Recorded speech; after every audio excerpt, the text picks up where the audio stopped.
ఈ పార్టీలో పనిచేస్తూ సైకిళ్ల మీద తిరిగి పోస్టర్లు అంటించి బ్యానర్లు కట్టి ఎలక్షన్స్లో బూత్ ఏజెంట్గా పనిచేసి బూత్ స్థాయిలో కార్యకర్తగా పనిచేసి నేను నా రాజకీయ ప్రయాణము బీజేపీలో వచ్చిన తర్వాత నేను మొదలుపెట్టాను.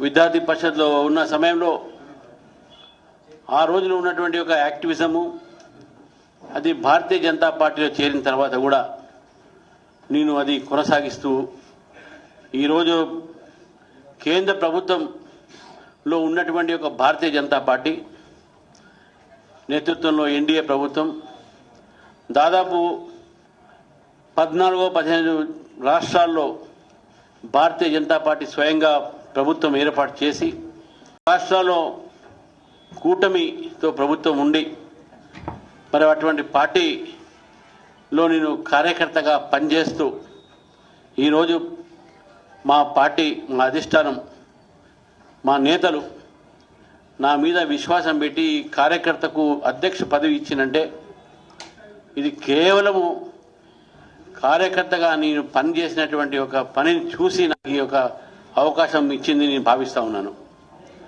భారతీయ జనతా పార్టీ ఒక కార్యకర్తల పార్టీ. భారతీయ జనతా పార్టీ ఒక కార్యకర్తలు లక్షలాది మంది ఉన్నారు. ఈరోజు తెలంగాణలో 40 లక్షల సభ్యత్వంతో కార్యకర్తలు బూత్ స్థాయిలో నుంచి పనిచేస్తూ పార్టీ కోసం అహోరాత్రులు పనిచేయడానికి సంకల్పంతో ఉన్నారు. గతంలో పార్టీ తక్కువ ఉన్న సమయంలో పార్టీ ఈ యొక్క రాష్ట్రంలో మొట్టమొదటిగా ఎప్పుడైతే ఈ రాష్ట్రంలో పెరుగుతున్న సమయంలో అనేక మంది కార్యకర్తలు వాళ్ళ ప్రాణ త్యాగాలు చేశారు. వారి యొక్క అన్ని రకాలుగా కుటుంబ త్యాగాలు చేశారు. ఎన్నో త్యాగాలు చేసిన తర్వాత పార్టీ ఈరోజు ఇంత దూరం వచ్చింది. మరి ఇంత పెద్ద పార్టీ 14 కోట్ల మెంబర్షిప్ ఉన్నటువంటి పార్టీ దానికి రాష్ట్ర స్థాయిలో నాకు అధ్యక్షత చేయడం అనేది ఉందో ఇది కేవలం కార్యకర్తల ఒక ఆశీర్వాదం అని చెప్పి నేను భావిస్తా ఉన్నాను. నేను అహోరాత్రులు కూడా కార్యకర్తగా పనిచేస్తూ కార్యకర్తలు కూడా నేను మీ ద్వారా కోరుతా ఉన్నాను. తెలంగాణ ప్రజలు భారతీయ జనతా పార్టీ వైపు చూస్తూ ఉన్నారు. ప్రజల ఒక ఆకాంక్ష భారతీయ జనతా పార్టీని తీసుకురావాలి తెలంగాణలో అని నేను ఎప్పుడు చెప్తా ఉంటాను. కాంగ్రెస్కో బీఆర్ఎస్ ఈ రెండు పార్టీలు కూడా ఇక్కడ పరిపాలించినటువంటి అవకాశం దొరికింది. హిందీలో నేను చెప్తుంటాను. నేను జనరల్గా बीआरएस को देखा, कांग्रेस को परखा, बीजेपी को दो एक मौका అని చెప్తా ఉంటాను నేను. ఈసారి ప్రజల ఆలోచన కూడా భారతీయ జనతా పార్టీని గెలిపించాలి, అధికారంలో తీసుకురావాలి అనేటువంటి ఆలోచనతో ఉన్నారు. నేను ముఖ్యమంత్రి రేవంత్ రెడ్డి గారిని ఈ యొక్క రోజు ఉత్తరం రాశాను. వారు చేసినటువంటి ఒక వాగ్దానాలు గతంలో ఎన్నికల సమయంలో మేనిఫెస్టో తీసుకొచ్చి ప్రజలను తప్పుదారి పట్టించి ప్రజలకు అనేకమైన వాగ్దానాలు చేసి రైతులకు వాగ్దానం చేసి విద్యార్థులకు వాగ్దానం చేసి 6 గ్యారంటీలు చెప్పి 420 వాగ్దానాలు చేసి ఏం చేసింది ఈరోజు ఈ కాంగ్రెస్ ప్రభుత్వం అని చెప్పేసి నేను ప్రజలు ముందు నేను ఈ యొక్క ప్రభుత్వాన్ని అడుగుతున్నాను. కాంగ్రెస్ పార్టీ చేసినటువంటి వాగ్దానంలో రైతులకు రుణమాఫీ అన్నారు. రుణమాఫీ చేశారా? పూర్తిగా చేయలేదు, కొంతమంది చేశారు. దాదాపు 2 సంవత్సరాలు అయినటువంటి ఈ ప్రభుత్వము ఇప్పటి వరకు చేసింది ఏంది అని అంటే ప్రజల ముందు వచ్చి మీడియాకు ముందు వచ్చి నా దగ్గర డబ్బులు లేవు, ప్రభుత్వం బికారీ అయిపోయింది, భిక్షం అడుక్కునే పరిస్థితి ఉంది, మీరే చెప్పండి, మీ యొక్క ఉద్యోగస్తులకు జీతాలు ఇచ్చే పరిస్థితి కూడా ఈ ప్రభుత్వానికి లేదని చెప్పి ప్రజల ముందు సిగ్గు లేకుండా ఏడ్చేటటువంటి ఒక ప్రభుత్వం ఇది. మరి మీకు తెలిసినప్పుడు మీరు ఎట్లా వాగ్దానాలు చేశారు అంటే మీరు మోసం చేసినట్టు. ప్రజలకు మోసం చేశారు, రైతుల్ని మోసం చేశారు. రైతు బంధు 15,000 ఇస్తా అని చెప్పారు. ఇప్పటి వరకు ఇచ్చింది 2 దఫాలో కేవలం 6,000. అది కూడా లోకల్ బాడీ ఎలక్షన్స్ వస్తారు కాబట్టి ఇస్తున్నారు. రైతులను మీరు మోసం చేస్తే, ఈ దేశంలో రైతులను మోసం చేస్తే ఉసురు దవ్వుతున్న విషయాన్ని మీరు గుర్తుపెట్టుకోవాలి. మీరు రైతుల నుంచి మోసం చేస్తూ ఉన్నారు, దగా చేస్తూ ఉన్నారు తెలంగాణ ప్రజల్ని. 6,000 రూపాయలు ఇచ్చేసి రైతు బంధు 15 రూపాయలు మీరు వాగ్దానం చేసినట్టుగా మీ ప్రభుత్వం ఇంతవరకు దానిపైన మీరు నోరు ఇప్పట్లేదు. అది కూడా ఈ సర్పంచ్ ఎలక్షన్స్, ఈ లోకల్ బాడీ ఎలక్షన్స్ ఉన్నాయి కాబట్టి అది కూడా ఇవ్వడం జరిగింది. లేకుండా అది కూడా ఎగ్గొట్టేటట్టు ఆలోచన మీకు ఉంటుంది. ఈరోజు కొత్త నాటకం పెడుతున్నారు. బీజేపీ పెరుగుతున్నటువంటి సమయంలో ప్రజలకు తప్పుదారి పట్టిస్తూ ఉన్నారు. ప్రజలకు చెప్తా ఉన్నారు, వాళ్ళు రైతులకు చెప్తా ఉన్నారు. అగ్రికల్చర్ మినిస్టర్ ఉన్నటువంటి ఈ స్టేట్లో యూరియా లేదు, యూరియా లేదు. యూరియా కొరత వచ్చింది కాంగ్రెస్ ప్రభుత్వంలో, యూపీఏ ప్రభుత్వంలో.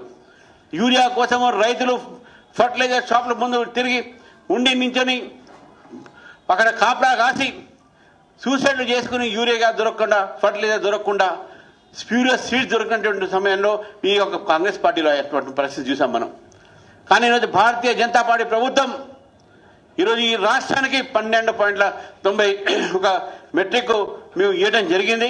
మీ యొక్క యూరియా, ఈ యూరియా సంబంధించినటువంటి ఏదైతే కొరత అని చెప్తా ఉన్నారో, మీ ఇప్పటికే 2 లక్షల టన్నులు ఎక్కువ యూరియా ఇచ్చినటువంటి విషయాన్ని ఈరోజు మీ ద్వారా మేము ప్రజలు చెప్తా ఉన్నాను. రైతులను తప్పుదారి పట్టిస్తా ఉన్నారు. రైతులకు సరైన సమాచారం ఇవ్వట్లేదు. దీనిపైన మీరు చర్చకు సిద్ధం అంటే భారతీయ జనతా పార్టీ దీనిపైన చర్చకు సిద్ధం ఉంది.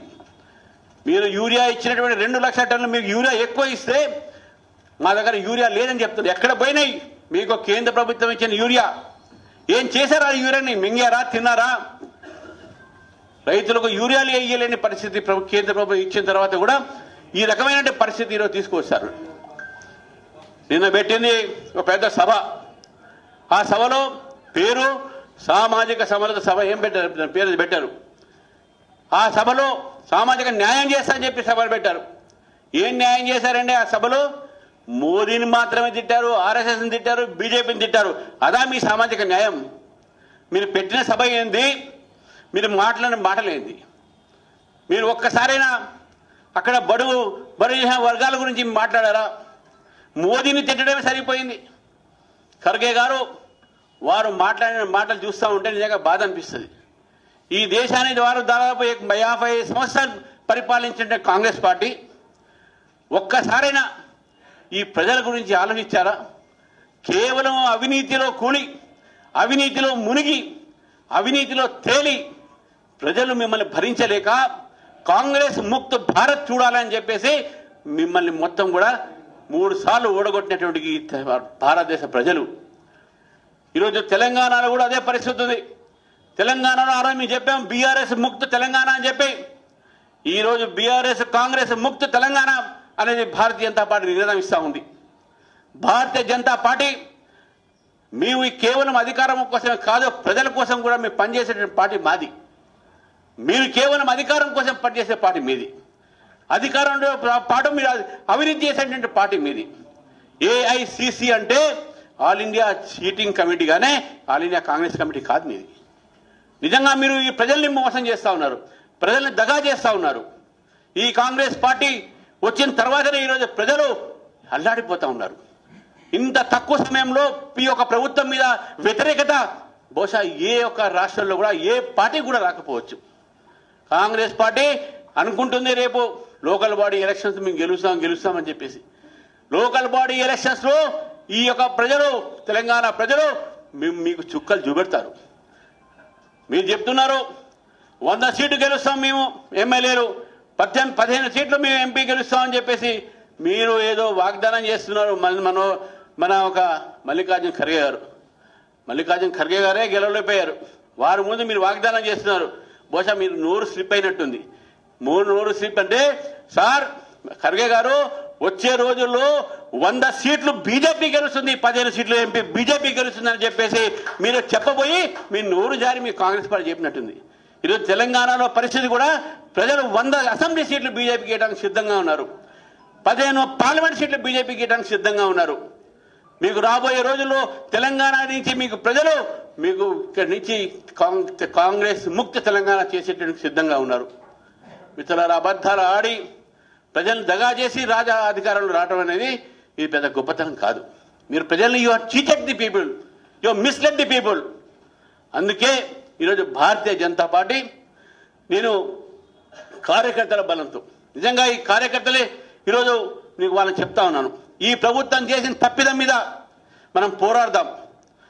ఈ ఒక ప్రభుత్వం చేసినటువంటి ఒక పనుల మీద ఈ అధర్మమైనటువంటి ఒక ప్రభుత్వం ఇది, అవినీతి రహిత ప్రభుత్వం ఇది.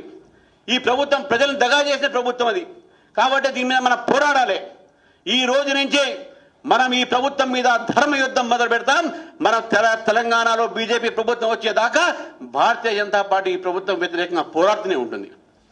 మీకు నిజంగా 100 సీట్లు గెలిచే కెపాసిటీ ఉంటే మొన్న జరిగినటువంటి ఎమ్మెల్సీ ఎలక్షన్స్ లో మీ సీట్ని మీరు కోల్పోయారు. బీజేపీ గెలిచింది. మా అంజనేయ గారు ఇక్కడే ఉన్నారు, మా కొమరే గారు కూడా ఇక్కడే ఉన్నారు. నిజంగా అటువంటి ఒక పరిస్థితి ఉంటే హైదరాబాద్ జిహెచ్ఎంసీలో మీకు వచ్చిన ఎన్ని సీట్లు? 2 సీట్లు మాత్రమే. మీరు 100 సీట్లు గెలుస్తారు, 15 సీట్లు గెలుస్తారని చెప్పేసి చెప్పుకుంటున్నారు. ఇంతకుముందు కూడా మన బీఆర్ఎస్ పార్టీ అట్నే ఉంది. మా సారు కారు సర్కారు 10 అన్నారు మాట 16 అన్నారు. అటువంటిది ఆ పరిస్థితి మీకు పడుతుంది. ఒక్క సీటు కూడా మీకు వచ్చే పరిస్థితి లేదు. తెలంగాణ ఈరోజు తెలంగాణలో ఏ ఒక వర్గం కూడా మిమ్మల్ని విశ్వసించట్లేదు. మీరు ఏ ఎగ్జామ్స్ పెట్టినా, గ్రూప్ 1 పెట్టినా, గ్రూప్ 2 పెట్టినా అన్ని గందరగోళాలే. విద్యార్థులకు ఎక్కడ కూడా క్లారిటీ లేదు. ఈరోజు మీరు ఇస్తున్నట్టు ఈ విద్యార్థులకు మీరు ప్రామిస్ చేశారు, మేము 3,000 రూపాయలు మీకు నిరుద్యోగ భత్తా ఇస్తామని చెప్పేసి. ఏమైంది దాని గురించి? అసలు నీకు చెప్పకుండా మీరు ఏలేరు మాకు తెలుసు. ఎందుకంటే మీకు ఉద్యోగస్తులకు మీరు జీతాలు ఇవ్వడానికి మీ దగ్గర డబ్బులు లేదంటున్నారు. కాబట్టే ఈ యొక్క రాష్ట్రాన్ని, తెలంగాణ రాష్ట్రాన్ని మీరు ఈరోజు భిక్ష రాష్ట్రం చేస్తారు. భిక్ష అడిగేటటువంటి పరిస్థితి తీసుకొచ్చారు. You have made A rich Telangana, ఒక సంపన్నమైన తెలంగాణ. దాన్ని మీరు you have made it a poor Telangana. ఈ రకమైనటువంటి పరిస్థితి తీసుకోవడానికి ప్రజలు చూస్తూ ఉన్నారు. ఈ రోజు నేను మొట్టమొదటి రోజుగా నేను ఈరోజు పదవి స్వీకారం చేసినందుకు మా నేతలందరూ కూడా ఉన్నారు.